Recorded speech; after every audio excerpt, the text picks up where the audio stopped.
Halo pemirsa GPR TV, dari Sabang sampai Maroke, dari Miangas hingga Pulau Rote. Bertemu lagi bersama saya Mona Azharinisak dalam Kominfo Newsroom. Halo pemirsa GPR TV, dari Sabang sampai Maroke.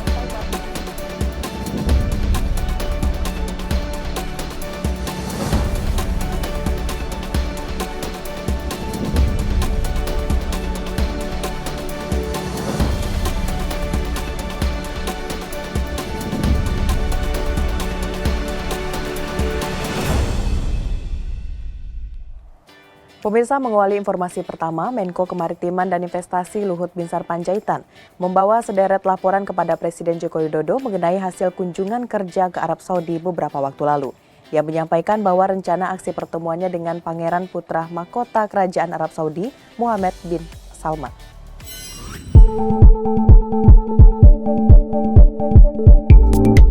Menko Kemaritiman dan Investasi Luhut Binsar Panjaitan menyebut putra mahkota Arab Saudi, Pangeran Mohammed bin Salman, berencana 2 kali mengunjungi Indonesia. Sebelumnya mewakili pemerintah Indonesia, Menko Luhut juga baru saja menyelesaikan lawatannya ke Riyadh, Arab Saudi pada 1 sampai dengan 2 Maret 2022 lalu. Kunjungan kerja tersebut merupakan tindak lanjut dari arahan Presiden Joko Widodo untuk membahas berbagai peluang kerjasama investasi kedua negara. Keduanya menegaskan kembali kekuatan hubungan bilateral antara Indonesia dan Arab Saudi, serta komitmen menjajaki peluang investasi. Menko Luhut menambahkan, Pangeran Mohammed bin Salman tertarik untuk bekerja sama dalam beberapa proyek, antara lain pembangunan ibu kota negara, suplai minyak mentah untuk petrokimia, hingga mangrove dan terumbu karang. Seperti diketahui, lawatan Presiden Joko Widodo ke Persatuan Emirat Arab telah menghasilkan komitmen bisnis dan investasi senilai 32,7 miliar US dollar. Selain itu, Presiden Joko Widodo juga meninjau langsung sebuah jalan yang dinamai Jalan Presiden Joko Widodo. Pemberian nama jalan tersebut merupakan sebuah pengakuan dan penghargaan tinggi kepada Indonesia setelah diinisiasi langsung dari Putra Mahkota Abu Dhabi dan Wakil Panglima Tertinggi Angkatan Bersenjata Persatuan Emirat Arab, Sheikh Mohammed bin Zayed Al Nahyan. Sebaliknya, pemerintah Indonesia mengganti nama Jalan Tol Layang Jakarta Cikampek atau Tol Jakarta Cikampek 2 Elevated menjadi Jalan Layang Sheikh Muhammad bin Zayed. Penggantian nama tersebut diresmikan oleh Menteri Sekretaris Negara Pratikno pada Senin 12 April 2021 lalu.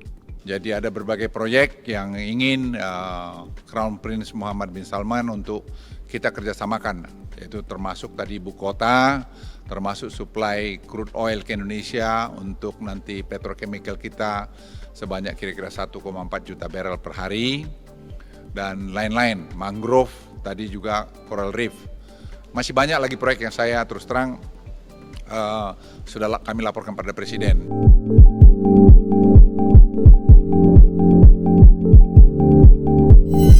Pemirsa, Presiden Joko Widodo memerintahkan Menko Marves Luhut Binsar Panjaitan membentuk task force atau satuan tugas untuk mempercepat realisasi kerjasama investasi dengan Arab Saudi. Hal tersebut nantinya akan diisi oleh Menteri BUMN Erick Thohir dan kelompok lainnya.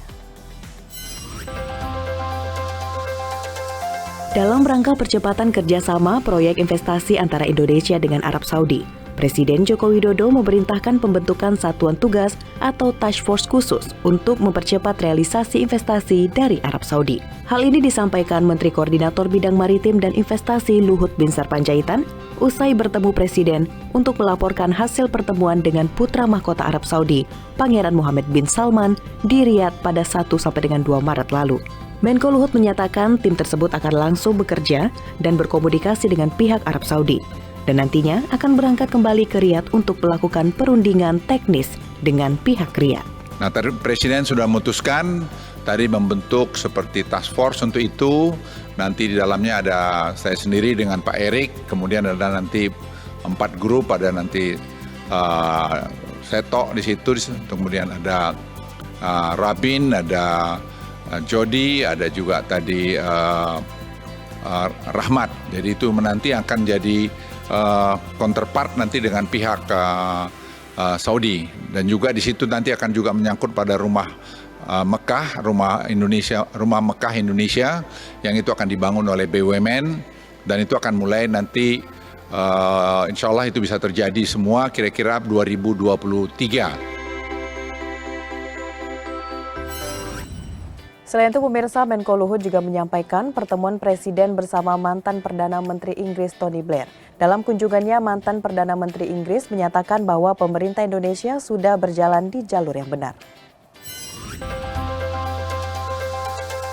Presiden Joko Widodo menerima kunjungan mantan Perdana Menteri Inggris Tony Blair di Istana Kepresidenan Bogor, Jawa Barat. Dalam pertemuan itu membahas sejumlah hal, antara lain hilirisasi hingga pembangunan ibu kota negara baru di Kalimantan Timur. Hal ini disampaikan Menteri Koordinator Bidang Kemaritiman dan Investasi Luhut Binsar Panjaitan usai mendampingi Presiden bertemu Tony Blair. Tony Blair saat ini diketahui sebagai ketua eksekutif dari Tony Blair Institute for Global Change yang juga aktif dalam Business 20 dalam forum dialog resmi G20 dengan komunitas bisnis global, di mana Indonesia tahun ini menduduki presidensi G20 sebagai negara Asia Tenggara pertama yang menjadi tuan rumah KTT G20 dengan tema Recover Together, Recover Stronger. Dan beliau banyak tadi memberikan komentar pada Presiden setelah tadi presentasi kami berikan di kantor pada siang hari, bahwa apa yang dibuat Indonesia sekarang ini betul-betul on the right track, yaitu dengan hilirisasi, dengan digitalisasi, dengan pembangunan ibu kota baru yang link dengan tadi Integrated Industrial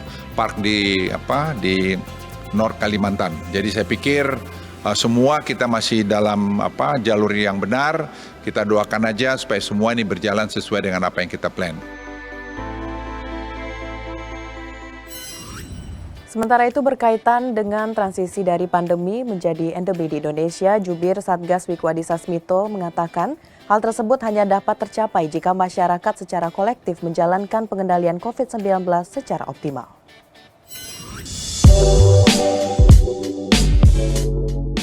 Juru bicara pemerintah untuk penanganan COVID-19, Profesor Wiku Adhisa Smito menjelaskan terkait istilah endemi yang belakangan akrab di tengah-tengah masyarakat, di mana endemi juga menjadi tujuan Indonesia setelah melewati masa pandemi. Istilah endemi digunakan untuk menggambarkan keberadaan sebuah penyakit yang cenderung terkendali karena jumlah kasus yang rendah secara konsisten, dengan luas daerah terdampak dan durasi yang beragam di tiap daerah. Status endemi merupakan otoritas Badan Kesehatan Dunia atau WHO, karena untuk mengubah pandemi yang berdampak pada banyak negara diperlukan perbaikan kondisi kasus juga secara global. Pada saat berada dalam kondisi endemi, dapat diindikasikan dari jumlah kasus dan kematian yang rendah bahkan nol dalam jangka waktu tertentu, dan kondisi ini hanya dapat tercapai jika masyarakat secara kolektif menjalankan pengendalian COVID-19 dengan optimal. Kedepannya, semoga masyarakat dunia semakin baik beradaptasi, hidup berdampingan dengan COVID-19. Terima kasih.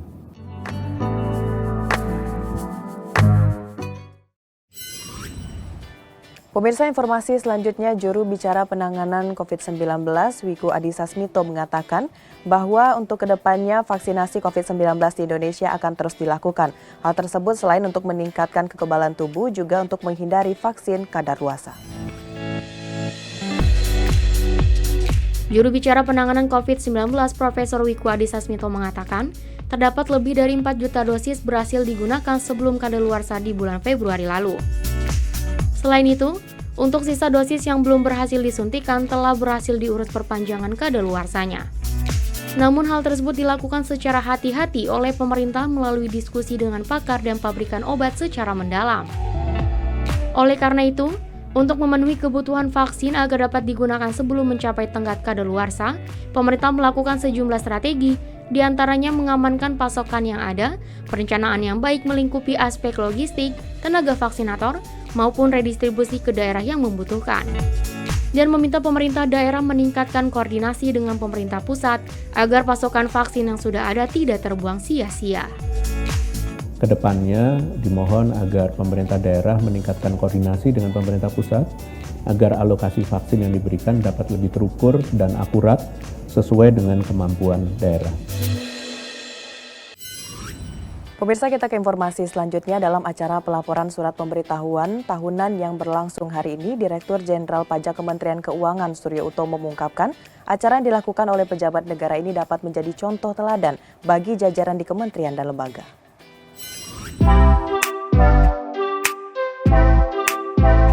Pejabat negara serentak melaporkan surat pemberitahuan tahunan secara online melalui aplikasi e-filing di kantor pusat Direktorat Jenderal Pajak.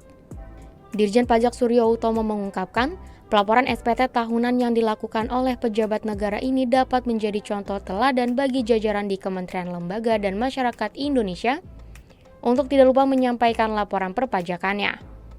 Tanggal 7 kemarin, SPT yang telah disampaikan dan dapat kami terima adalah sekitar 4,6 juta SPT.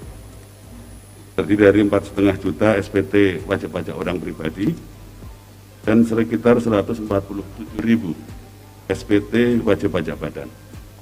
Sementara untuk wajib pajak badan memang jadwalnya ada di akhir April tahun 2022. Kendati demikian, jumlah ini masih jauh dari target yakni sebanyak 15,2 juta WP. Meski begitu, Sri Mulyani memberi apresiasi wajib pajak yang melaporkan pajak melalui aplikasi e-filing.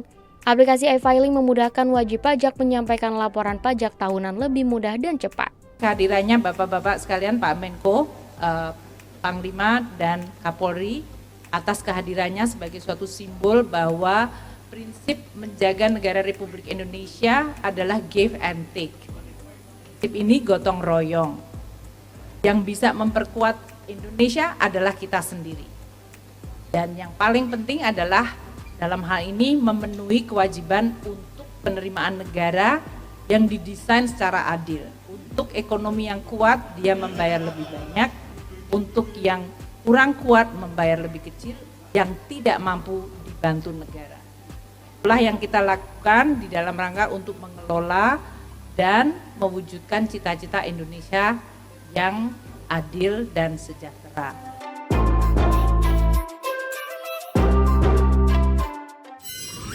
Pemirsa, tetaplah bersama Kominfo Newsroom karena setelah jeda kami akan kembali dengan berbagai informasi lainnya.